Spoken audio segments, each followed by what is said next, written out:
오늘 이제 7교회 마지막 교회를 살펴봅니다.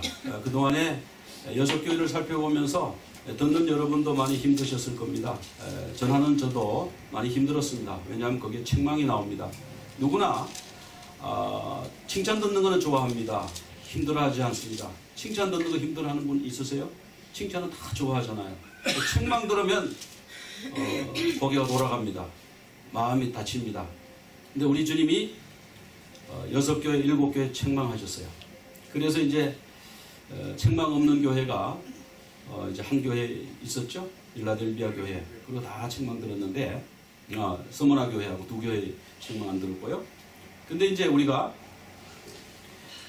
중요한 것은 주님이 왜 그 말씀을 하시냐 하면 이따가 라오디게아 교회 끝부분에 나오지만 사랑하기 때문에 책망하는 거예요.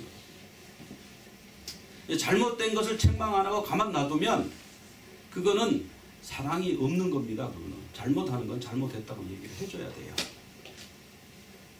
그래서 우리 주님이 먼저 칭찬을 하시고 잘한 거 있으면 칭찬을 하시고 그 다음에 책망을 하셨어요. 어떤 때는 굉장히 섬뜩한 책망도 하셨어요. 오늘 이제 라오디게아 교회가 칭찬은 하나도 없고 책망만 있는 교회입니다. 그래서 이 말씀을 또 오늘 어떻게 전하나 그렇게 지금 그 어려움을 가지고 지금 이 자리에 섰습니다. 라오디게아는 이 위치에 있습니다. 우리가 7교회 외우는 거 같이 한번 하셨더랬죠. 에서버두 사빌라 한번 같이 한번 해보시죠. 에서버두 사빌라 에베소 서 뭡니까? 서머나 버 뭡니까? 버가모 그 다음에 두아디라 사데 빌라델비아 라오디게아 이 7교회 이제 오늘 7번째 교회인데 여러분 이 7교회는 이 지상에 존재하는 모든 교회의 유형입니다. 이 7교회의 유형 중에 하나에 속해요. 물론 100% 서머나교회 100% 에베소교회는 아닐지라도 한 80% 에베소교회 한 20% 서머나교회 이럴 수도 있어요. 어쨌든 7가지 타입으로 예수님이 딱 분류를 해주셨고 그 7가지 타입이 어느 교회든 갖다 대면 맞습니다. 퍼센테이지가 조금 이렇게 복합적인데도 물론 있습니다만은 오늘 이제 라오디게아 교회 편을 살펴보는데 이 교회는 도대체 어떤 교회인가 한번 살펴보겠습니다. 이 라오디게아라는 말은 그 judgment of the people 그 백성들의 판단이다, 백성들의 권리다 이렇게 우리말로 번역이 되는데요. 300m 구릉에 위치했고요. 원래 도시 이름이 이제 디오폴리스라고 해서 제우스 신의 도시 이런 뜻이었대요. 그런데 이제 그 알렉산더가 죽은 후에 그 부하 중에 한 명이 자기 첫 번째 부인 이름이 라오디케인데 라오디케의 이름을 따가지고 아마 첫 번째 부인 굉장히 사랑했던 것 같아요. 도시 이름을 라오디게아 별로 은혜스럽지 못하죠. 거기 사는 사람들은 이거 왕비 이름으로 그냥 우리 도시 이름을 지어버렸네 그냥 그러더죠. 그리고 이제 이 도시 내용도 살펴보면 우리는 이런 교회는 안 돼야 되겠다. 그러면 이제 아시게 됩니다. 그 라오디케아는 라오스와 디케가 합쳐진 건데 라오스는 피플이고요. 디케는 저스티스 또는 라이트입니다. 그래서 백성들의 권리 또는 백성들의 심판, 판단 이렇게 말할 수 있는데요. 여기 도시가요 아주 교통의 요지입니다. 조금 이따 지도를 보여드릴 텐데 이란과 시리아, 페르시아와 시리아를 가려면 라오디게아를 거쳐서 가요. 그러니까 실크로드의 거점입니다. 에베소는 실크로드의 육로로서 가는 끝이죠. 거기서 또 배를 타고 이제 로마로 가든지 뭐 이래야 되는데 육로로서는 아주 여기 교통의 요지입니다. 그리고 에베소에서 동쪽으로 100마일 떨어져 있고요. 빌라델비아에서는 50마일 밑으로 내려와 있습니다. 굉장히 부유한 도시였어요. 왜냐하면 실크로드의 거점 도시이기 때문에 많은 상인들이 물자를 가지고 라오디게아에 와서 여관에서 잠을 자고 식당에서 음식을 먹고 또 그리고 그 짐을 풀고 다시 패킹하고 거기서 팔기도 하고 장도 서고 그러니까 뭐 운송수단, 숙박, 그 다음에 뭐 식당 이런 산업이 잘 발달하게 돼 있죠. 그래서 굉장히 부유한 도시였고 그래서 은행이 거기서 이제 오면은 갑자기 돈이 필요하면 물건 맡기고 돈도 빌려가고 그렇게 하잖아요. 그러니까 은행이 발달하고요. 또 은행에서 돈 빌릴 수 없는 뭐 신용이 은행에서는 못 믿겠다. 그래서 돈 못 빌려주겠다 그러면 코리더 금업자한테 가야죠. 그러니까 하여튼 금융업이 발전했습니다. 그리고 이제 이 도시는 워낙 부유해서 AD 17년하고 60년대 대지진으로 도시가 완전히 폐허가 됐는데 로마 중앙정부에서 재건 복구 비용을 보내줄까 그랬는데 라오디게아 시민들이 우리 필요 없습니다. 우리 힘으로 충분히 재건할 수 있습니다. 자기들 자체 힘으로 도시를 재건할 정도로 그러니까 도시 재정이 넉넉한 거예요. 그러니까 이제 황제 숭배를 로마에서 강요를 못하죠. 자기들 재정으로 다 한다 그러고 이제 황제의 돈을 받으면 황제한테 머리 숙이고 황제 숭배를 많이 하는데 여기는 황제 숭배가 별로 심하지 않았던 것 같아요. 그리고 이제 최근에는 1710년, 1899년 대지진으로 지금 이제 완전히 파괴가 돼서 지금 유적만 좀 남아있는 그런 상태가 되어 있습니다. 로마 시대 원형극장 뭐 이런 유적들이 좀 있다는 것이고요. 근데 여기 보면 이게 이제 로마의 군사도로인데 그 군사도로에 보면은 요 부분이 이제 라오디게아입니다. 그리고 이제 이 라오디게아의 이제 오른편에 있는 게 에베소라고 되어 있죠. 에베소에서 배를 타고 이쪽으로 가고 육로로 가려면 반드시 라오디게아를 거치게 되어 있어요. 라오디게아를 안 거치면 많이 돌아갑니다. 그래서 모든 그 배로 온 물건들이 이제 중국으로 이 동양으로 올 때는 에베소를 거쳐서 라오디게아를 거쳐서 그래서 이제 오게 되어 있는 거예요. 그래서 육상으로서는 아주 관문이고 거점 도시다. 그러니까 거기에 금융업 발전하고 여러 가지 부대 또 산업시설이 많이 발전했습니다. 이따 설명드리겠습니다. 모직하고 면직이 발전했어요. 거기 이제 그 검은 양이 있어서 검은 양 그 흑양모의 털이 그렇게 부드럽답니다. 또 그거를 또 염색을 또 하는데요. 그리고 목화가 잘 돼요. 그래서 목화의 생산지. 그러니까 모직하고 면직 이 두 가지 이제 산업이 이제 발전했습니다. 그래서 이곳에서 생산되는 그 면옷은 이 흰 면옷 말이에요. 세마포 이런 것은 얼마나 유명하고 고급인지 로마 원로원에서 라오디게아의 것을 사다가 썼다고 그래요. 그러니까 뭐 유명한 거죠. 여기 옷은. 그러니까 이 지방의 흰 면옷이 특산품이었다. 그래서 현재 지명은 이제 파묵칼레입니다. 파묵이 목화라는 뜻이고요. 칼레가 성이라는 뜻인데 목화의 성. 왜 그러냐 하면 거기 목화가 많이 나기도 했지만 이게 전부 석회석입니다. 이렇게 물이 온천이 막 끓어오르는데요. 석회가 있어가지고 그것이 이제 물이 이렇게 마치 무슨 논같이 그죠? 이렇게 돼 있죠. 여기 물이 뜨끈뜨끈하고 그런데 이런 이제 온천지대가 있어요. 그래서 파묵칼레, 목화의 성, 목화처럼 생겼다 그러기도 하고 또 흰색이고 그러니까 이렇게 합니다. 그 다음에 여기는요. 그런 산업, 섬유 산업이 발달했을 뿐만 아니라 의학도 발전했습니다. 그래서 귓병을 치료하는 약도 만들고요. 또 안약이 유명하답니다. 안약은 이곳에서의 아주 특산품인데 이 안약을 바르면 눈이 많이 고쳐진대요. 그리고 이제 이곳의 특징은 뭐냐면 히에라볼리는 이제 히에라폴리스 헬라말로 그런데 거룩한 도시라고 하는 그곳에서 온천수가 막 솟아요. 지금 히에라폴리가 조금 전에 본 그 파묵칼레예요. 그 석회수 온천이 막 올라오는 그것을 이제 옛날에는 히에라볼리, 지금은 파묵칼레라고 그러는데 거기서 온천수가 나오고 그 다음에 골로새에는 가면은 냉천이 흐릅니다. 냉천. 조금 이따 더 설명을 드릴게요. 그러니까 온천과 냉천을 이용해서 약을 조제하는 거예요.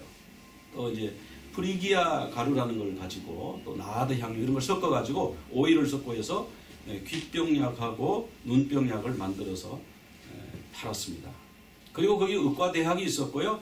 거기 의과대학의 의사들이 좀 이름이 있는 사람들은 동전을 만들 때 그 유명한 의사들의 이름과 얼굴을 넣어서 만들 정도예요. 그러니까 뭐 굉장히 의술을 숭상하고 그 의술을 높였던 이제 그런 지역이 바로 라오디게아입니다. 그런데 이제 라오디게아의 결정적인 약점은 뭐냐? 생활 용수가 부족해요. 먹을 물이 부족합니다. 그래서 히에라볼리가 한 6마일 정도 북쪽에 있는데 히에라볼리의 그 파묵칼레 거기 온천수를 이따가 보면 알지만 수로를 만들었어요. 돌로 수로를 만들어서 그 물을 6마일 떨어진 지금 이 라오디게아까지 물을 끌어왔습니다. 더운 온천수를 끌어왔죠. 그리고 이제 10마일 남동쪽에 가면 골로새, 우리 골로새서 나오지 않습니까? 그 골로새서가 골로새에 있는 교회에 보낸 편지인데, 그 골로새라고 하는 곳에는 호나즈라고 하는 산이 있는데, 그 산이 2571m예요. 거의 우리 한국의 백두산 높이만 하죠. 근데 그 높이에 위에는 이제 만년설이 덮여 있는데, 그것이 녹아서 내려오니까 아주 물이 차고 얼음처럼 차답니다. 그래서 그 물을 또 끌어다가 또 10마일 정도니까 또 수로를 대 가지고 이제 그 양쪽에서 온천수하고 냉천수를 끌어다가 이분들이 이제 라오디게아 사람들이 마시고 생활용수로 썼습니다. 그런데 이제 온천수가 처음에는 뜨거워요. 막 계란이 넣으면 계란이 금방 익고, 그런 온천수가 수로를 따라서 오다 보면 어떻게 될까요? 물이 서서히 식어가지고 미지근한 물이 됐는데, 그 미지근한 물에는 미네랄이 섞이고 석회가 섞이고 이래가지고 이렇게 마시면요, 막 토가 난대요. 그냥은 못 마신대요. 무슨 처리를 해서 마시지 마시기에 역겹대요. 또 냉천수도 마찬가지입니다. 그 얼음 녹은 그 냉천수 물도 수를 따라오다 보면은 그 시원함이 없어지고 미지근한 물이 되는 거예요. 거기도 뭐 돌을 통해서 왔으니까 뭐 여러 가지가 섞이고 해서 마시기가 역겨웠답니다. 이게 이제 거기 있는 수로에 현재 남아있는 유적들이에요. 이런 식으로 돌로 그 물길을 만들어가지고 이 물을, 우리 요즘 상수관처럼 땅에 묻고 이런 건 아닌데요. 이렇게 물을 흘려보내서 도시에서 받아서 썼습니다. 여기 이제 라오디게아의 여러 가지 유적들의 모습이 있고요.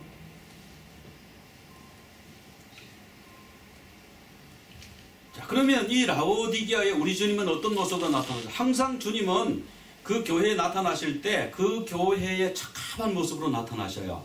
근데 어떤 모습으로 나타나셨나 보니까 그 에베소 교회에는 어떤 모습으로 나타나셨냐면, 오른손에 7뼈를 붙잡고 7 금촛대 사이를 거니시는 분으로 나타나셨어요. 서문학 교회는 처음이며 마지막이어 죽었다가 살아나신 분으로 나타나셨고요. 버가모 교회는 좌우에 날선 검을 가진 분이라고 그랬죠. 사형 집행까지 가진 뉴스 글라디아이를 가진 그 총독에게 대항해서 좌우에 날선 검을 가지셨어요. 두아디라 교회는 그 눈이 불꽃 같고 그 발이 빛난 주석 같은 하나님의 아들로 나타나셨습니다. 사대교회는 7영과 7별을 가진 분으로 나타나셨어요. 또 빌라델비아 교회는 거룩하고 진실하며, 이 여기서 진실은 이제 조금 뒤에 또 진실이 나오는데, 조금 뒤에 진실은 아멘이고, 여기서 진실은 알라데노스, 그건 뭐냐면 진품, 가짜가 아니라 진품이, 거룩하고 진실하며 다윗의 열쇠를 가진 분으로 나타나셨어요. 그리고 오늘 이제 라오디게아 교회에는 아멘, 아멘이시요, 충성되고 참된 증인이시요, 하나님의 창조의 근본이신 이로 나타나셨습니다. 자, 이 아멘은 뭐냐면, 아멘은 그 진실이라는 뜻입니다. 진실로 그렇습니다, 그런 뜻인데, 히브리 말로 아멘이고, 원래 히브리 말이고요. 그걸 또 헬라 말로 아멘으로 그대로 적습니다. 우리도 아멘 그냥 그대로 말하잖아요. 이 아멘은 그렇게 될 줄로 믿습니다. 말씀대로 이루어지이다, 이런 뜻이고, 시편 89편 52절에 보면 뭐 아멘에 대한 성경 구절은 너무 많은데, 그 중에 하나를 찾아보니까 여호와를 영원히 찬송할지어다 아멘 아멘 그랬어요. 자, 그 말씀대로 이루어지소서. 하나님을 영원히 찬송하기를 원합니다. 그 말씀대로 되소서. 그 아멘이 그런 뜻이라는 거죠. 근데 이 아멘이 요한복음 5장 24절에 가면은 예수님이 이렇게 말씀하셨어요. 내가 진실로 진실로 너희에게 이르노니 내 말을 듣고 또 나 보내신 이를 믿는 자는 영생을 얻었고 심판에 이르지 아니하나니 사망에서 생명으로 옮겼느니라.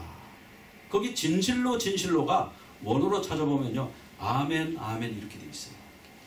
그리고 이제 복음서에 보면 진실로 진실로라는 얘기가 예수님 말씀하신 중에 많이 나왔는데, 그 말씀 진실로 진실로가 찾아보면 대부분 아멘으로 되어 있습니다. 아멘 아멘. 참되다, 내 말이 참되다 이 말이죠. 자, 예수님의 말씀을 듣고 예수님을 보낸 자는 영생을 얻었다. 여러분, 영생을 다 얻으셨습니까? 이것이 불확실한 분이 많아요. 그래서 내가 죽고 봐야 알지요, 이런 분들이 좀 있어요. 그래서 이런 분들을 위해서 교회 안에서 사실은 교회 안에 선교가 이루어져야 됩니다. 교회 안에 전도가 이루어져야 됩니다. 교회 안에 구원의 복음이 다시 선포되어야 되고, 교회 안에 재림신앙이 다시 확립이 되어야 됩니다. 자, 고린도후서 1장 20절 이거 같이 한번 읽어볼까요? 하나님의 약속은 얼마든지 그리스도 안에서 이해가 되니 그런즉 그로 말미암아 우리가 아멘하여 하나님께 영광을 돌리게 됩니다. 하나님의 약속에 대해서는 우리가요 아멘 이렇게 해야 됩니다. 하나님의 말씀에 대해서는 그 아멘하면 하나님께 영광이 되는 거예요. 하나님의 말씀은 그대로 이루어집니다. 이게 아멘 굉장히 중요한 거예요. 그래서 주님의 약속은 얼마든지 아멘이 되기 때문에 이해가 되기 때문에 우리가 아멘하여 하나님께 영광을 돌리라 그랬고요. 그 다음에 구약에서 하나 찾아봤는데요. 이사야 65장 16절 자 이것도 같이 한번 읽어봅시다. 땅에서 복을 구하는 자는 진리의 하나님을 향하여 복을 구할 것이요 땅에서 맹세하는 자는 진리의 하나님으로 맹세하리니. 자 땅에서 복을 구하는 사람은 누구를 향해 복을 구해야 되냐면 진리의 하나님. 이 진리가 뭐냐면 아멘으로 되어 있어요.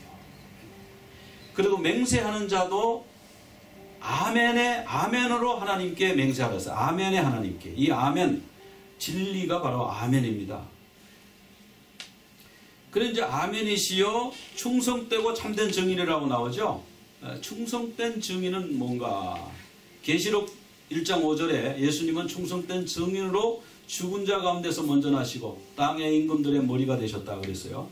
이 증인은 뭐냐 하면 증인은 순교자와 같은 의미로 쓰여집니다. 그래서 증인이 된다고 하는 건 뭐냐 하면 그것이 아멘이기 때문에 확실하기 때문에 아니요라고 못하는 거예요. 예수님이 나의 구주라는 것을 부인하지 못하는 거예요. 그래서 그것 때문에 죽었죠.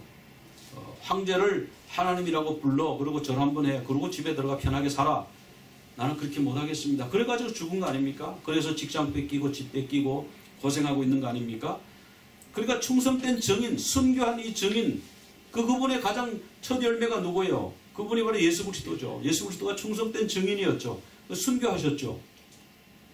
그리고 예수님이 겟세마네에서 기도하실 때에 정말 예수님이 이걸 원하셔가지고 십자가에 자원해서 달리셨다. 이렇게 생각하시면 안 돼요. 예수님도 너무너무 힘들어 하셨어요. 할 수만 있으면 이거를 내게서 물려달라고 그렇게 기도했잖아요. 지나가게 해달라고. 그러나 하나님의 뜻이기 때문에 예수님이 이걸 하신 거예요. 인류 구원을 위해서. 그러니까 충성된 증인이죠.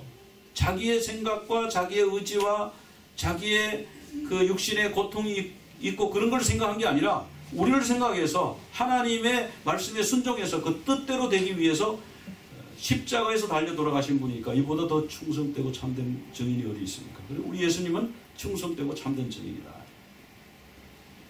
그 다음에 하나님의 창조의 근본, 여기 조금 어려운데요. 창조의 근본이라고 그러니까 이게 뭔가. 그래가지고 여기에서 이제 여호와의 증인이 오해하고 있는 것이 이겁니다. 그래서 여기 아르케인데요. 여호와의 증인은 예수님이 피조물 중에 첫 번째다 이렇게 얘기하는 거예요. 아니에요. 성경에 보면 창조의 근본이다. 아르케는 비기닝이에요. 그리고 오리진이고 룰러, 통치자 이런 뜻이지 피조물 중에 첫째 열매가 아닙니다. 그래서 창조의 근본이라는 것은 뭔 뜻이냐면 창조의 통치자, 창조의 시작 이런 뜻이죠. 그래서 요한복음 1장에 보면은 그가 태초에 하나님과 함께 계셨고 만물이 그로 말미암아 지은 바 되었으니 지은 것이 하나도 그가 없이는 된 것이 없느니라. 그리고 마태복음 11장 27절에 보면은 내 아버지께서 모든 것을 내게 주셨다. 예수님이 하나님의 아들로 이 땅에 오심으로 인해서 예수님은 이 땅에 대한 심판권까지 부여받으셨어요. 모든 것을 다 받으셨어요. 창조, 구원하시고요. 심판, 통치까지 하시는 그런 일이 이제 이 땅에 오시고 십자가에 못 박힘으로 그까지 다 가지게 되신 거예요. 라오디게아 교회는 그럼 어떤 교회인가? 라오디게아 교회는 정확하게 누구에 의해서 세워진지 잘 모릅니다. 근데 분명한 것은 바울이 에베소에서 3년간 사역을 할 때에 그 무렵에 누군가가 의해서 세워졌어요. 그래서 이 라오디게아 교회는 골로새하고 뗄 수가 없는데요. 골로새서에 보면은 5번 라오디게아 교회 이름이 언급이 되어 있습니다. 골로새서 2장 1절에 보면 내가 너희와 라오디게아에 있는 자들 그리고 육신의 얼굴을 보지 못한 자들을 위하여 얼마나 힘쓰는지 너희가 알게. 내가 정말 라오디게아에 꼭 가보고 싶은 거예요. 그 사람들이 내 얼굴을 못 봤으니까 얼마나 보고 싶어 하겠어요? 지금처럼 화상 채팅할 수도 없고 사진을 보여줄 수 있는 시대도 아니잖아요. 가서 직접 봐야만 아, 그 사람이 이렇게 생겼구나 알 수 있는 시대였으니까 정말 가서 내 얼굴도 보여주고 그들의 얼굴도 보고 하나님 말씀을 정말 내가 친히 나눠주고 싶은데, 그래서 내가 얼마나 가고 싶어하고 힘쓰는지 모르겠다. 라오디게아 교회에 가기를 사모했습니다. 그 다음에 골로새서 4장 15절에 보면 라오디게아에 있는 형제들과 눈바와 그 여자의 집에 있는 교회에 문안하고. 자, 이 4장 15절에 아주 중요한 키가 하나 있습니다. 라오디게아 교회가 어디 위치해 있습니까? 눈바라고 하는 여자의 집에 있는 교회라고 그랬죠? 네, 옛날에 초대교회 때요, 이런 건물이 예배당이 있는 교회가 없었어요. 그냥 어느 가정집에서 모였습니다. 가정집에서 모여가지고 그 사람이 세례받고 전도하고 수가 늘어나고, 그래서 나중에 이제 교회를 터도 사고 짓고 그랬겠지만 처음에 시작할 때는 그냥 집에서 시작한 거예요. 그래서 눈바라고 하는 여자의 집에 있는 교회에 문안하고 그러죠. 눈바와 그 여자의 집에 있는 교회라고 그러죠. 그죠? 그 눈바라고 하는 여인의 집에서 라오디게아 교회가 모였다는 것을 여기서 지금 알 수가 있습니다. 그 다음에 16절에서는 이 편지를 너희에게서 읽은 후에 라오디게아인의 교회에서도 읽게 하고, 자, 지금 골로새 교회에 보내는 이 편지를 라오디게아, 회람이라고 그랬죠? 회람 서신. 여기서 읽고 골로새에서 읽고 그 다음에 라오디게아로 보내가지고 라오디게아에서도 읽게 하라는 거예요. 그리고 또 라오디게아에도 지금 편지가 가 있는데 라오디게아에서부터 오는 편지도 너희가 읽어라. 그때는 이제 성경이 이렇게 오늘처럼 돼 있는 시대가 아니잖아요. 그러니까 사도 바울이 이렇게 편지를 썼어요. 그러면 라오디게아 교회 갔다가 그게 골로새 교회 갔다가 에베소 교회 갔다가 이렇게 도는 거예요. 또 골로새 교회 갔던 편지는 또 라오디게아에 돌고, 그렇게 하라, 지금 그 말씀이죠. 그 다음에 이제 골로새 교회를 우리가 이제 안 살펴볼 수가 없잖아요. 골로새 교회는 이제 에바브라라는 제자가 세웠는데, 아마 그 에베소 전도할 그 무렵에 그렇게 해서 세워진 게 아닌가 이제 그렇게 보여지는데, 거기 보면은 4장 13절 아까 안 읽었는데요. 그가 너희와 라오디게아에 있는 자들과 히에라볼리에 있는 자들 위하여 많이 수고하는 것을 내가 증언하노. 이 에바브라가 골로새 교회를 위해서 많이 사역을 했고요. 그 다음에 골로새에서 10마일 떨어져 있으니까 라오디게아에도 가가지고 에바브라가 말씀을 전했다는 얘기예요. 지금 얘기를 보면. 그리고 또 북쪽으로 6마일 더 올라가면 히에라볼리가 있는데 히에라볼리에도 가서 이 에바브라가 말씀도 전하고 교회를 섬겼다. 그 얘기잖아요. 지금 4장 13절이. 그래서 이 에바브라가 교회를 세 군데를 섬긴 것이 지금 여기에 나와 있습니다. 이제 이게 라오디게아 교회의 이제 흔적인데요. 돌에 십자가가 새겨져 있죠.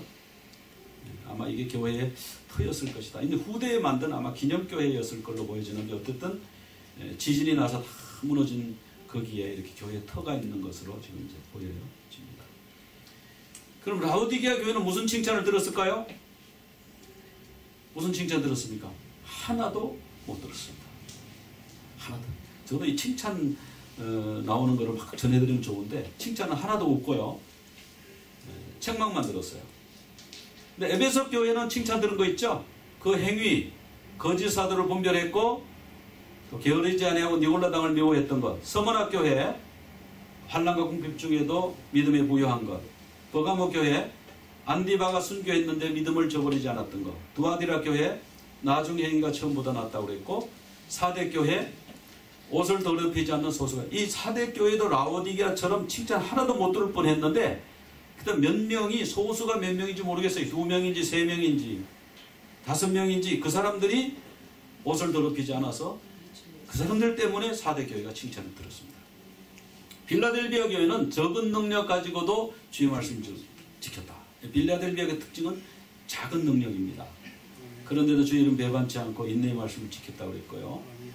자, 책망은 이 교회에 대한 책망은 뭐냐면은, 자, 같이 읽어볼까요? 15절 16절. 내가 내 행위를 아노니 내가 차지도 아니하고 뜨겁지도 아니하도다. 내가 차든지 뜨겁든지 하기를 원하노라. 네가 이같이 미지근하여 뜨겁지도 아니하고 차지도 아니하니 내 입에서 너를 토하여 버리리라. 이 라오디게아 사람은 이 말이 무슨 말인지 금방 알아들어요. 아, 이게 물이 미지근하면은 확 구역질이 나서 못 마시지. 우리 주님이 우리한테 구역질이 난다고 그러시네. 구토가 난다고 그러시네. 이런 상당히 심각한 책망이잖아요. 야, 나는 너를 보면 토가 나와. 이런 말 아니에요? 왜 토가 나옵니까? 차지도 않고 뜨겁지도 않다는 거예요. 히에라볼리의 온천수처럼 좀 팔팔팔팔 끓고 뜨겁든지 아니면은 골로새에 있는 냉천수처럼 시원하든지 그래야 되는데 입에 들어가면 토가 나온다. 그래서 미지근한 신앙을 우리 주님이 싫어하세요. 뜨겁든지 차든지. 찬 사람은 오히려 다시 전도하면 돼요. 그런데 미지근한 사람은 알아요. 안다니까요. 그러고 안 받아들인다니까. 더 힘드는 거예요. 모르는 사람은 그렇습니까? 이게 되는데 아는 사람은 알아요. 그러면서 자기는 뜨겁게 안 믿는데요. 믿지를 않는데요. 안다고만 하는데요. 더 힘든 거예요. 그러니까 뜨겁든지 차갑든지 하는 신앙이 더 주님은 그런 신앙을 더 원하세요. 자, 차든지 이 말은 뭐냐 하면요. 얼음 같은 냉기, 그 냉천수 말씀드렸잖아요. 산에서 눈 녹은 물. 뜨겁든지 제스토스, 이거는 뭐냐 팔팔팔 끓는 그런 뜨거움이라는 거예요. 그래서 이제 이 토한다, 토가 나온다, 에메오, 토가 나온다 이런 뜻이고요. 이게 이제 그 호나즈산이에요. 이 호나즈산, 우리 한국의 백두산 높이하고 거의 맞먹는 산인데 위에 눈이 있어서 이 눈이 녹아서 이제 골로새 쪽에 한 3마일 정도 아래 가면은 냉천수가 흐른대요. 자, 이 토한다는 것은 구약 성경에도 많이 나옵니다. 구약 성경에 보면 땅이 너희들을 토하리라 그런 말이 나와요. 전에 있던 주민들이 더러워져서 그 땅이 그들을 토했다. 레위기 18장에 보면은 너희는 모든 일로 스스로 더럽히지 말라. 그 땅도 더러워졌으므로 그 땅도 스스로 그 주민을 토하여낸다. 그러니까 이 토한다는 게 구약에 있는 말씀입니다. 그럼 사탄의 전략에 대해서 우리가 한번 살펴보겠는데요. 에베소는 뭡니까? 공로의식. 우리가 제일이야. 우리 교회가 최고야. 우리 가문이 최고야. 우리가 제일 잘 믿어. 이런 이제 공로의식, 그 일, 그 사랑을 잃어버렸죠. 첫사랑을 잃어버리게 했습니다. 서문학교에는 사탄의 회당이 핍박과 환란을 줘가지고 그만 예수 믿는데 어려움을 주고 순교도 사람을 죽이기도 하고 그랬습니다. 믿음을 배반하라고.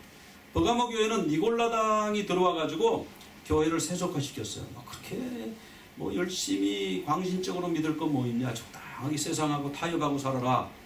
그런 이제 그 교리를 가지고 들어왔고, 이제 도아디라 교회는 이세벨이 있었는 거예요. 그 이세벨이 자기가 앞에 나서지 않고 뒤에서 사람들을 꼬여가지고 이 세력들을 규합해가지고 교회를 막 혼란하게 만든 거예요. 그래서 비공식 종교 권력이라고 이름을 그렇게 붙였었죠.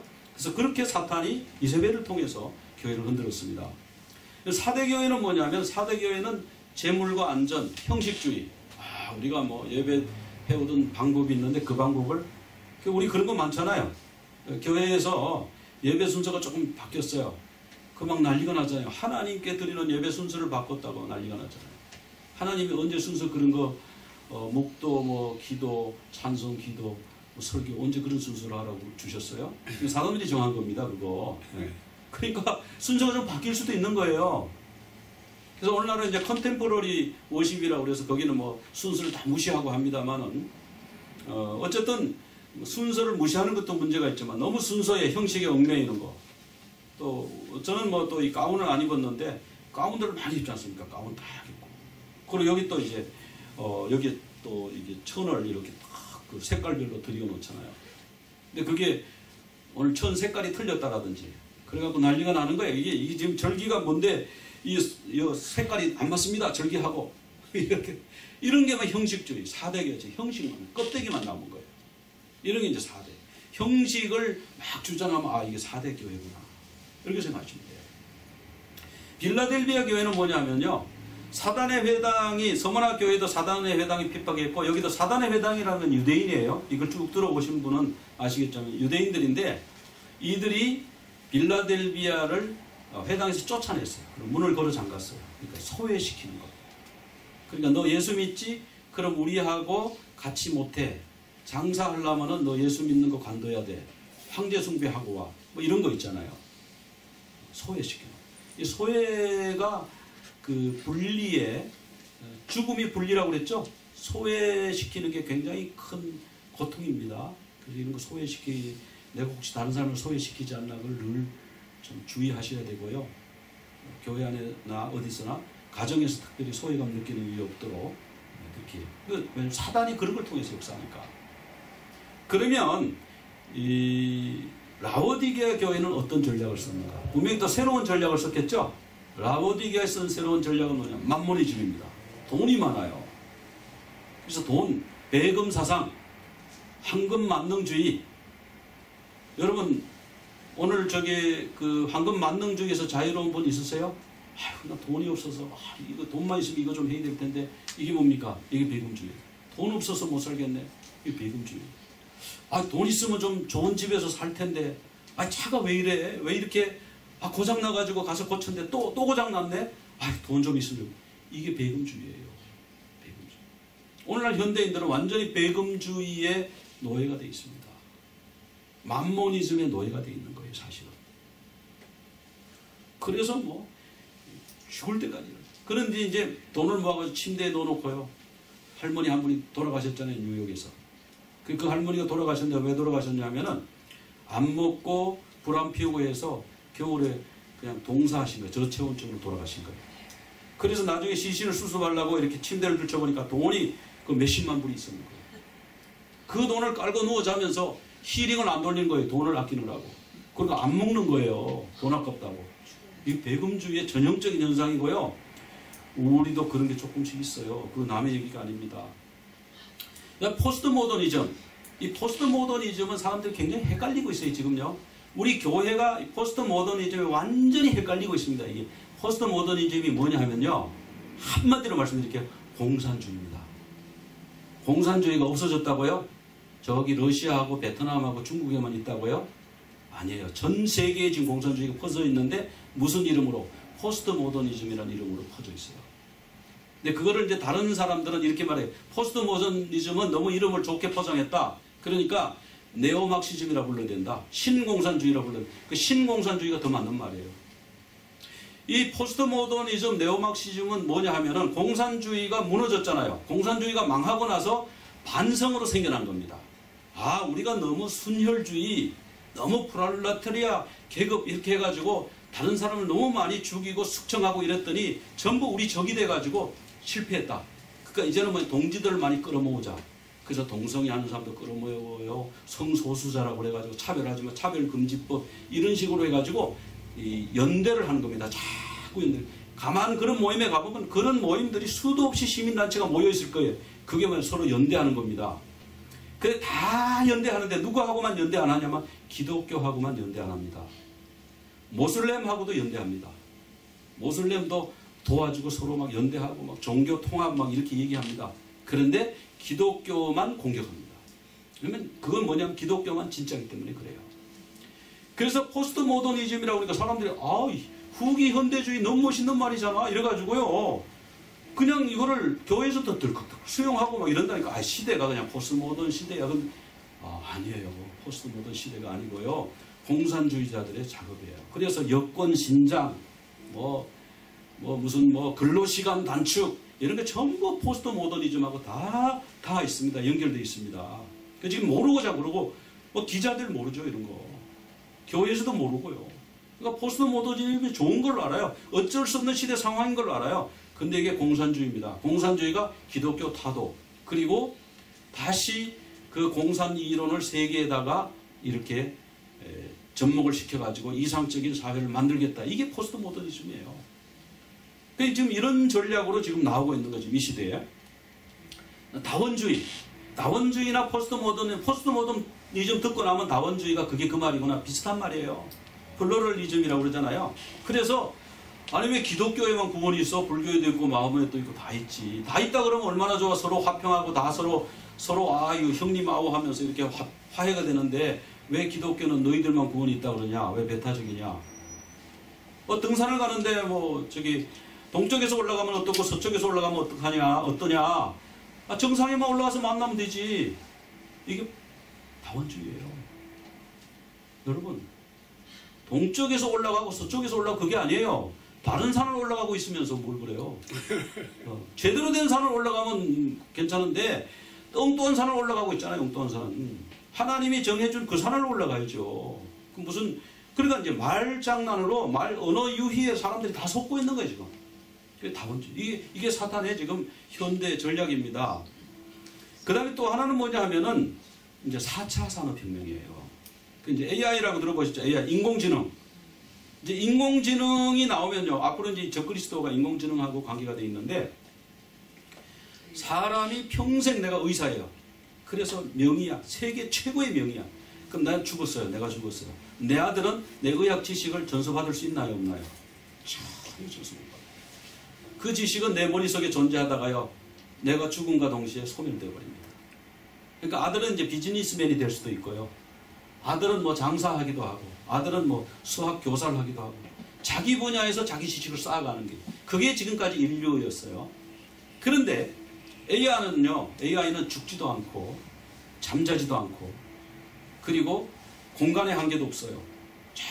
저쪽에 영국 런던에서 논문이 나오면요. 벌써 서치해가지고 자기가 지식 다 축적해놓고 저 플로리다에서 나온 논문 자료 다 축적. 전 세계 판례와 전 세계 의학 그 치료 방법과 병 증상과 병명과 그런 걸 전부 섭렵한 거예요. 이게 공간을 초월해서 섭렵하죠. 시간을 초월해서 섭렵하죠. 그러니까 사람들은 나고 죽고 하면서 제로에서 시작하고 좀 쌓았다가 또 죽고 다시 시작하고 이러는 사이에 얘는 기하급수적으로 지식이 성장하는 거예요. 그래 모르는 게 없는 거예요. 이제 이게 점점 무서울 정도로 얘가 머리가 똑똑해집니다. 그렇게 되면서 이거를 딱 장악하면 인류의 무슨 질병이든 이걸로 치료가 된다. 아 너희들끼리 분쟁이 있어. 아 판례 이런 판례가 쫙 전 세계 역사상 있었던 판례를 다 들이밀면서 지금 이것을 이렇게 해결해야 된다. 그냥 착착착 다 해결해 주는 거예요. 그러니까 사람들이 이걸 이제 섬기는 거예요. 지금 이거 벌써 AI를 섬기는 이제 종교가 나왔습니다.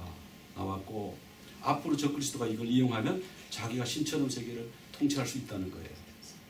거기다 이제 이런 로봇에게 다 시키는 거예요. 그럼 사람들은 필요 없어요. 몇 명만 로봇 돌리는 사람하고 AI 그 관리하는 몇 명만 있으면 되고 나머지 사람들은 뭐냐? 필요 없는 사람. 그거 어떡하냐? 먹고 놀아라. 앞으로 그렇게 돼요. 그래서 돈을 AI가 돈을 벌어가지고 그 사람들한테 돈을 주면서 휴가비를 줘가면서 놀아라. 그러면 사람들이 행복할까요? 나라에서 막 돈이 나오는 거야. 계속 돈이 나오는 거야. 놀으라고. 그럼 굉장히 행복했죠? 안 그렇답니다. 자기 할 일이 있어야 된대. 그게 이제 그런 시대. 그게 이제 사단의 이제 전략입니다. 그게 바벨탑이에요. 그게 바벨론이고. 그런 사람들은 앞으로 점점 더 하나님을 믿기 어려워져요. 신앙의 깊은 잠에 빠지는 거예요. 그 다음에 예수님 재림, 그 재림한다고 성경에 있는 건 알아. 근데 나는 안 믿어. 왜 이 땅이 너무너무 살기 좋고 이제 유토피아로 가고 있는데 무슨 왜 초를 치는 얘기를 하냐. 이 땅이 망하면 어떡하냐. 이렇게 잘 되고 있는데. 이렇게 믿는다라는 거죠. 그 다음에 영적인 일에 관심이 없어요. 이제 이런 시대가 오니까 이게 라오디기아 시대가 된 거예요. 자, 이런 시대를 향해서 우리 예수님이 권면하시는 말씀은 자, 내가 내 행위를 안다 그러시면서 뭐를 권면하셨냐 하면은 이들의 그 행위를 아시는데 어떤 걸 아시냐 하면 자기가 부자라고 생각하는 거예요. 자, 현대 사람들이 돈이 많습니다. 그죠? 우리 미국에 사는 분들 뭐 말할 거 없고 한국 가보면요. 얼마나 잘 사는지 몰라요. 우리 여기서 잘 먹기 힘든 거 한국 가면 다 들어와 있어요. 좀 약간 비싸서 그렇지. 부자가 됐어요. 한국도 부자가 됐고 중국도 부자 됐고 일본도 부자 됐고 미국도 부자가 됐고 안 그런 나라 있지만 지금 우리 처한 환경이 지금 그런 부자. 그러니까 부자다 보니까 뭐예요? 나는 부족한 것이 없다. 부족한 거는 돈만 부족한 거예요. 돈만 있으면 다 할 수 있는데 뭐 이렇게 됐다는 거예요. 그런데 공고한 것, 가련한 것 이런 것을 네가 모른다. 근데 호세아에 보면은 그 똑같은 말이 나옵니다. 에브라임이 말하기를 나는 실로 부자라. 옛날부터 자기가 부자라. 내 힘으로 이걸 얻었다. 이렇게 생각하는 사람들이 있었다 그러죠. 마태복음 6장 24절을 같이 한번 읽어보겠습니다. 한 사람이 두 전을 섬기지 못할 것이니 혹 이를 미워하고 저를 사랑하거나 혹 이를 중히 여기고 저를 경히 여김이라. 너희가 하나님과 재물을 겸하여 섬기지 못하리라. 그 하나님은 인격체시고 신이신데 재물은 물건인데 하나님과 재물을 어떻게 겸하여 섬기지 못한다 하냐. 근데 원어를 찾아보면요, 재물을 뭐라고 하냐, 맘모나스라고 되어 있어요. 맘모나스가 뭡니까? 신의 이름입니다. 맘몬 신을 맘모나스라고 해요.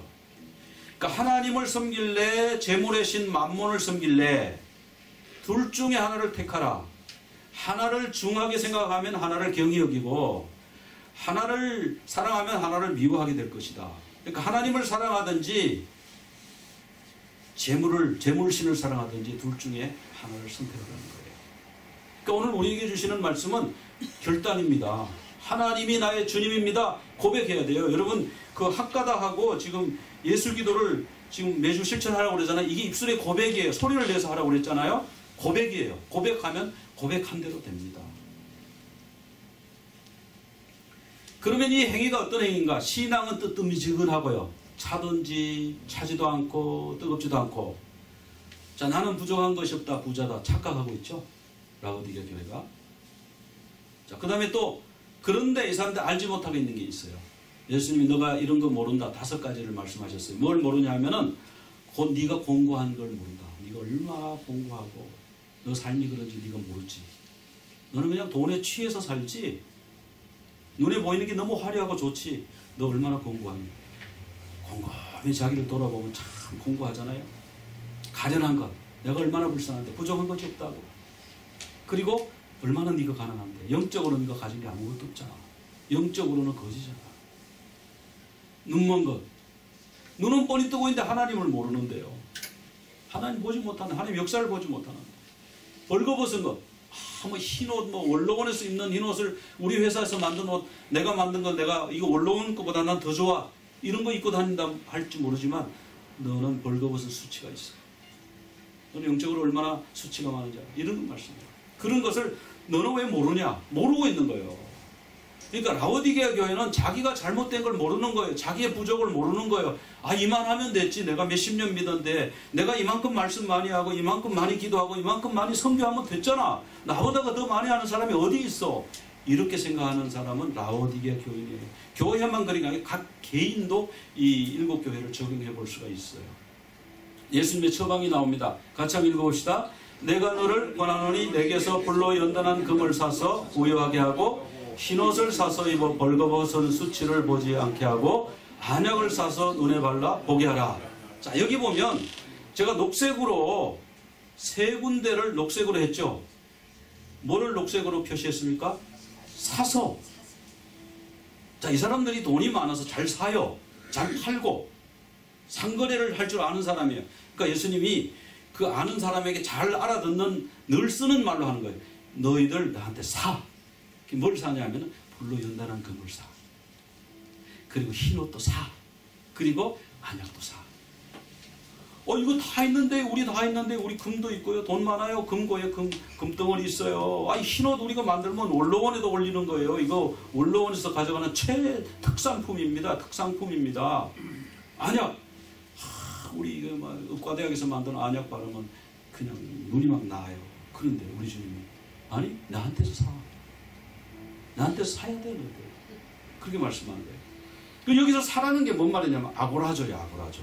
이 아고라조가 원어로 무슨 뜻이냐면은 값을 지불하고 구입한다. 여기에 이걸 조금 확대하면 뭐냐면은 값을 지불하고 대속, 너를 내가 샀다, 이런 뜻이 있어요. 그러니까 내가 너한테 공짜로 줄 수도 있어. 그런데 내가 값을 지불하고 사서 줄게. 그러니까 여러분, 그 구원받는 것이 공짜입니까? 값이 지불됐습니까? 아, 이거 정확하게 하시네요.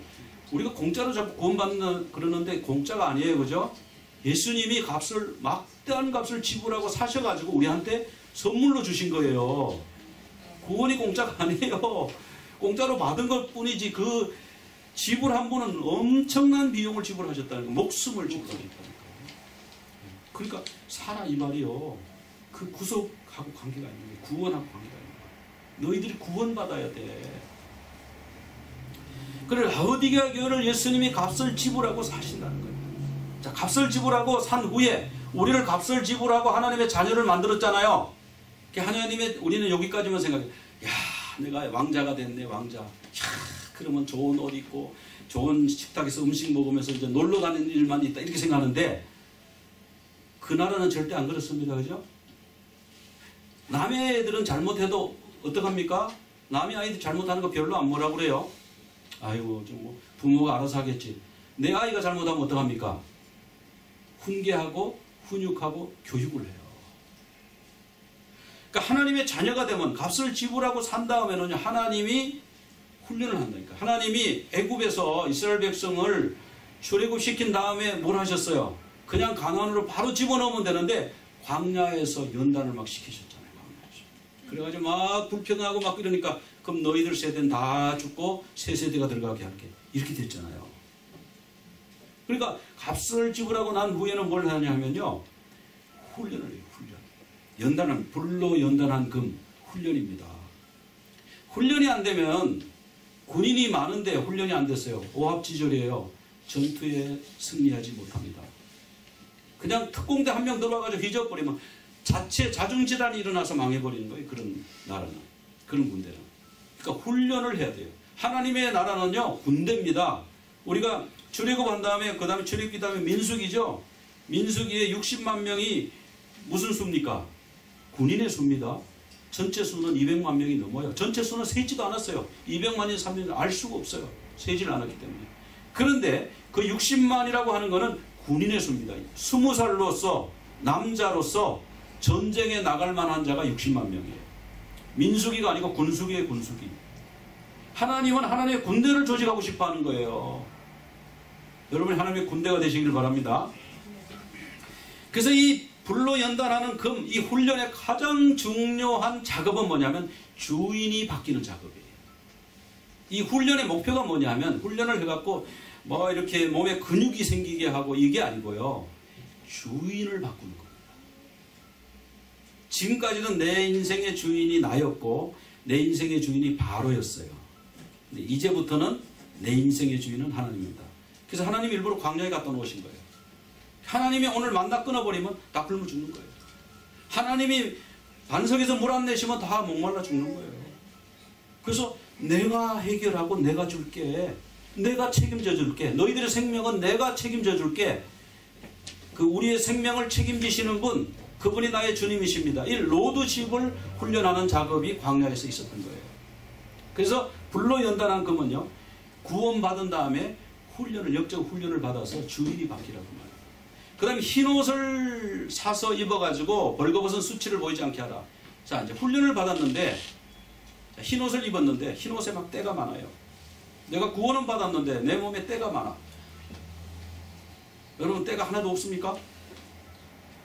이 땅에 사는 분으로서 내가 때가 하나도 없다고 말할 수 있는 사람은 아무도 없죠. 때가 계속 묻어요. 그 때가 우리가 뭐라고 봐야 되냐면, 그 때가요, 그 상처예요, 상처. 그 상처는요, 이 아담과 하와가 무화과나무 옷을 해가지고 옷을 입었잖아요. 이걸로서는 내 수치가 안 가려져요. 내가 아무리 노력하고 치료받고 상담하고 그래도요, 내 어릴 적에 그 상처들이 치유가 안 되는 거예요. 여기 이 심각한 문제입니다. 교회 안에서. 교회 밖에서도 문제지만 교회 안에서도 상처 치유가 안 되고 말씀은 많이 들어서 말씀은 많이 아는데 내 속에 계속 때가 있는 거예요. 가시가 있는 거예요. 그 가시가 나를 계속 찌르는 거예요.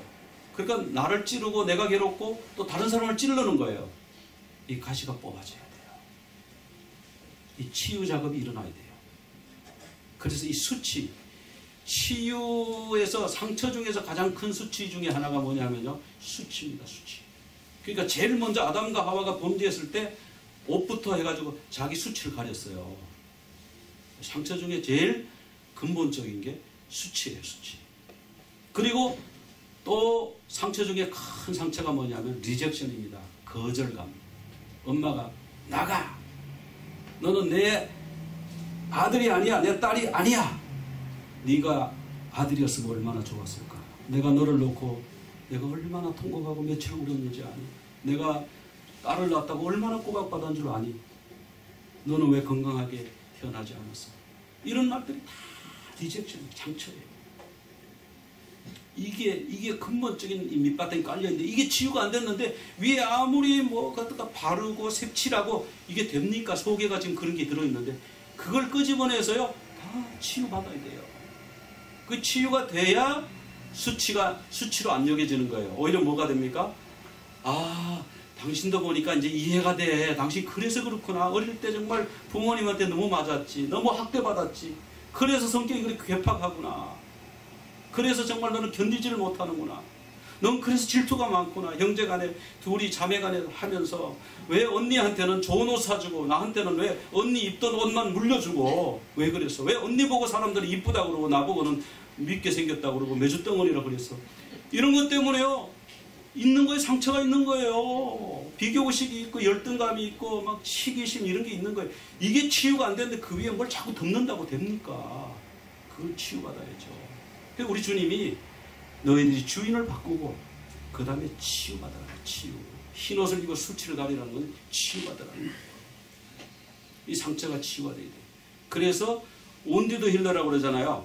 내가 상처를 받았기 때문에 상처받는 사람의 상처가 더 잘 보이는 거예요. 그래 그 사람에게 한마디 할 때 더 위력이 있는 거예요. 감기 환자가 암 환자가 가지고 위로 못합니다. 근데 암으로 내가 죽다가 살아남은 사람은 암 환자한테 위로할 수 있어요. 아휴, 나 그때 말이야. 내 몸에 장기를 다 드러냈잖아, 내가 살아있는 게 다 기적이야. 그러면 지금 암으로 누워있는 사람이 위로가 되죠. 그거 다 드러내고도 살 수 있어요? 그럼 몇 달 걸렸어요? 치유가 되잖아요. 위로가 되잖아요. 그래서 온디드 힐러를 만드시는 과정이에요. 이 흰옷을 입는 거는. 그 다음에 이제 안약. 너희들이 안약이 뛰어나다고 그래서 그걸로 병을 낫게 한다고 내한테 있는 안약을 사서 발라라. 그 말씀하시는 거예요. 이 안약은 재창조와 파송입니다. 요한복음 9장 6절 같이 한번 읽어볼까요? 땅에 침을 뱉어 진흙을 이겨 그의 눈에 바르시고 이르시되 실로암 못에 가서 씻으라 하시니 실로암은 번역하면 보냄을 받았다는 뜻이라. 이에 가서 씻고 밝은 눈으로 봤더라. 자, 어떤 맹인이 예수님 앞에 나왔는데 예수님 좀 고쳐주세요. 그러니까 예수님이 땅에다가요 침을 대대 뱉어가지고 그걸 진흙을 막 짓이겨가지고 눈에다가 바른 거예요. 그러고는 사람들이 다 보고 있는데 얼마나 창피해요. 막 침 뱉은 진흙을 갖다가 눈에다 덕지덕지 붙이고는 그 실로암 못 있지 저기 가서 씻어. 이 사람이 보이전대 비틀거리면서 가야 되잖아요. 왜 그렇게 하시지? 달리다 쿰 이러니까 죽었던 딸이 살아나요 안 살아나요? 살아나잖아요. 나사로여 나오느라 그러니까 죽었던 나사로가 붕대를 풀고 막 나왔잖아요. 아니 그냥 눈이 떠져라 그러면 떠질 건데 손 마른 자 보고 손 마른 자 뭐 들고 가라 네 상을 들고 가라 그러면 뭐 안전뱅이도 들고 가고 그러잖아요. 근데 왜 이렇게 하셔요? 왜 이렇게 이상한 방법을 쓰셔요? 막 좀 더럽잖아요. 침 탁탁 뱉고 막 이렇게 진드겨가지고. 이게 뭐냐면요. 너희들이 그 돌가루 여기 프리기아 돌가루 그 사람들이 프리기아 돌가루를 막 갈아가지고요. 오일을 막 짓이겨갖고 안약을 만들어서 눈에 막 발라주거든요. 예수님 그걸 말씀하시는 거예요. 그걸 보여주시는 거예요. 너는 흙이잖아 흙. 아담이 진흙이에요. 그래서 범죄에서 영적으로 눈먼 자가 됐어요.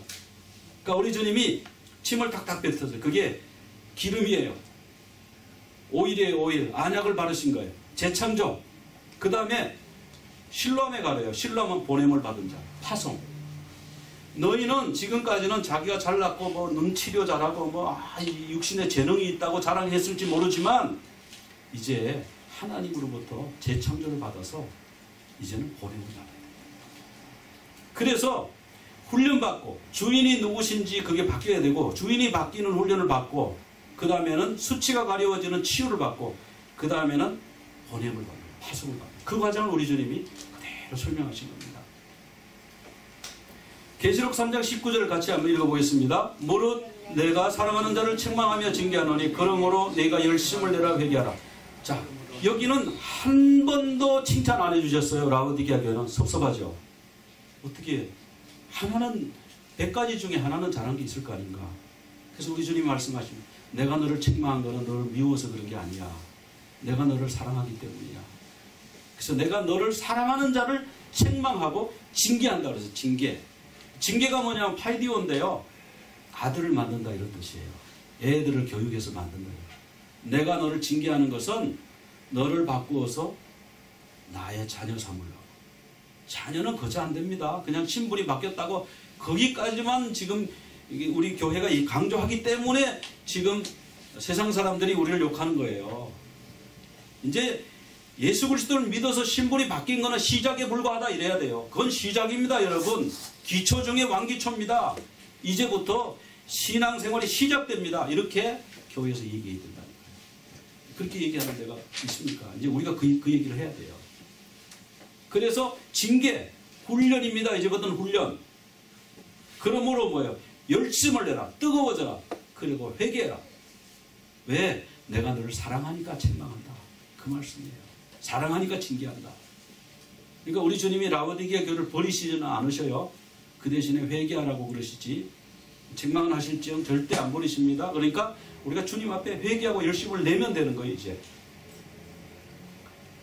자, 계시록 3장 20절 같이 한번 읽어보겠습니다. 볼지어다 내가 문 밖에 서서 두드리노니 누구든지 내 음성을 듣고 문을 열면 내가 그에게로 들어가 그와 더불어 먹고 그는 나로 더불어 먹으리라.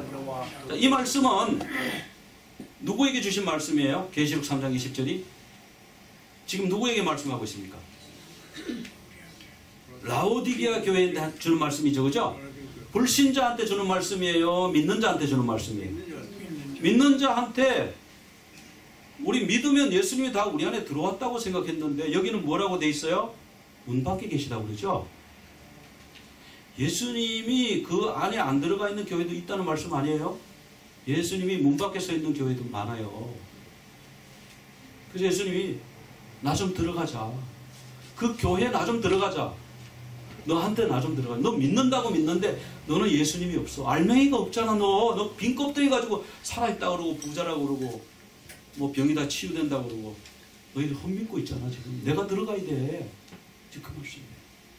그래서 문을 열면 내 음성 문을 열면은 예수님이 들어오실 것이고요. 들어와서 어떻게 한다고요? 더불어 먹는다. 자, 이 먹는다는 말은 데이프네오예요. 데이프네오는 디너를 한다, 같이 한다 이런 뜻이에요. 헬라 사람들이 하루에 3끼를 식사했는데 아침은 아크라티스마라 그래요. 그래서 그냥 빵 조각을 그냥 포도주에 찍어 먹고 나가면 그게 아침이라. 아침은 급하니까 간단하게 때우고 나간대요.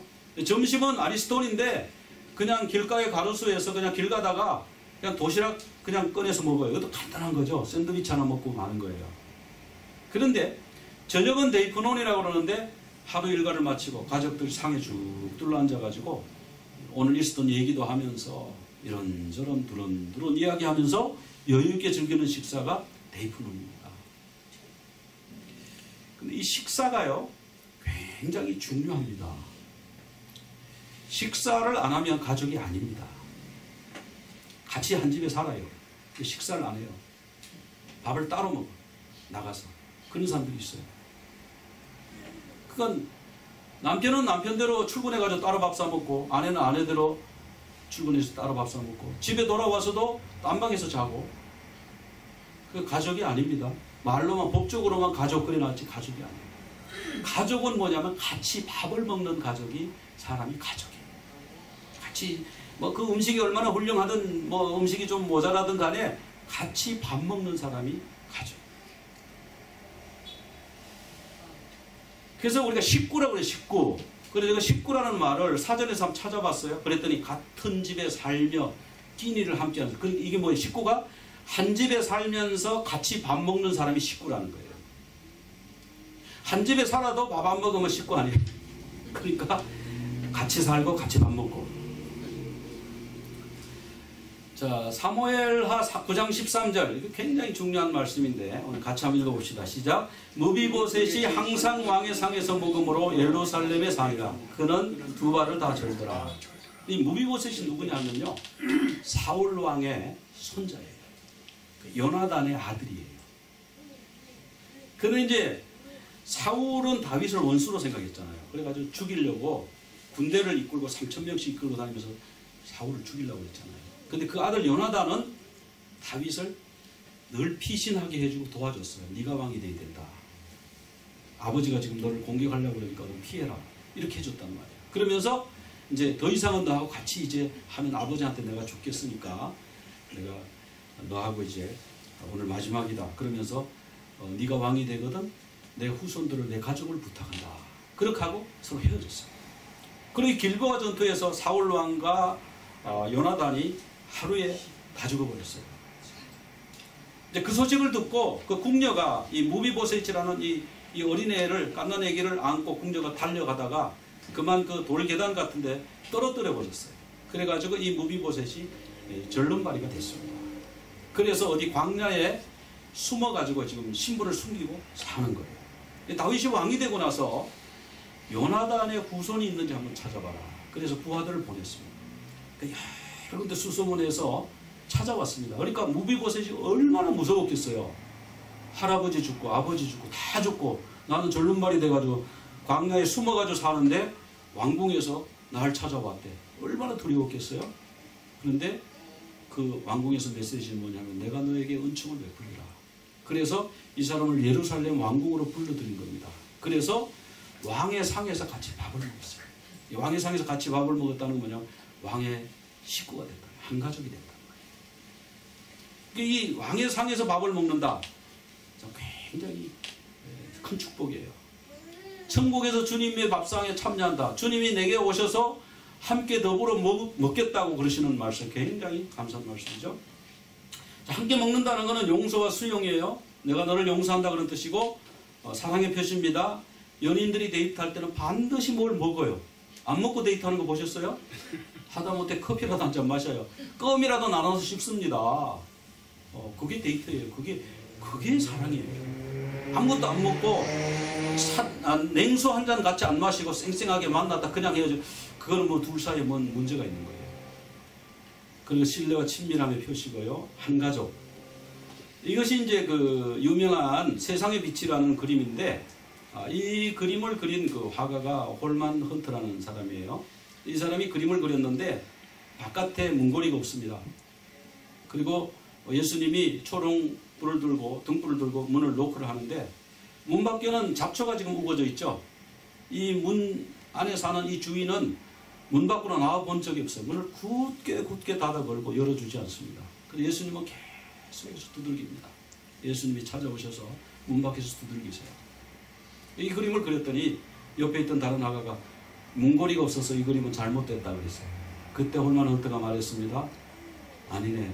이 문고리는 안쪽에 있네. 안에 사람이 열어줘야만 들어가시네. 그렇게 말해요. 우리 주님이 우리 교회에서 우리에게, 믿는 우리에게 문을 두드리시는 거예요. 내가 너에게 들어가고 싶다. 너하고 같이 먹고 마시고 싶다. 근데 우리가 문을 열어줘야죠. 자, 이기는 자에게 주시는 상급. 3장 21절 같이 한번 읽겠습니다. 이기는 그에게는 내가 내 보좌에 함께 앉게 하여 주기를 내가 이기고 아버지 보좌에 함께 앉는 같이 하리라. 자, 이기는 그 사람은 보좌에 함께 앉겠대요. 그죠? 주님의 이 초청. 하여튼 함께 식사하고 함께 앉고 함께 살고 함께 한 가족이 되자고 지금 우리 주님이 촉구하는 거예요. 여러분한테. 그러니까 친밀함의 초대입니다.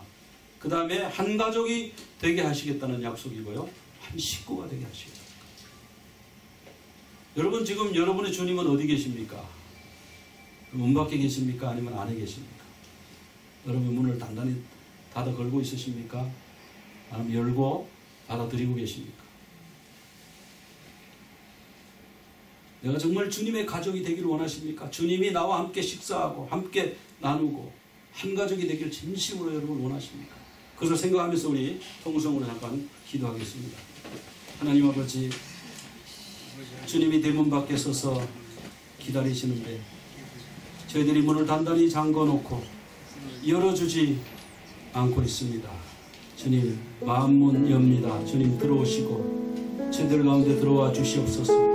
저희들과 함께 먹고 마시고 더불어 함께 앉아서 서로 대화하며 사랑의 친밀함을 나눌 수 있는 우리 귀한 그 주님의 초청에 주님 저희들이 두 손 들고 응답합니다. 주님 저희들을 문을 여오니 주님 받아주시옵소서.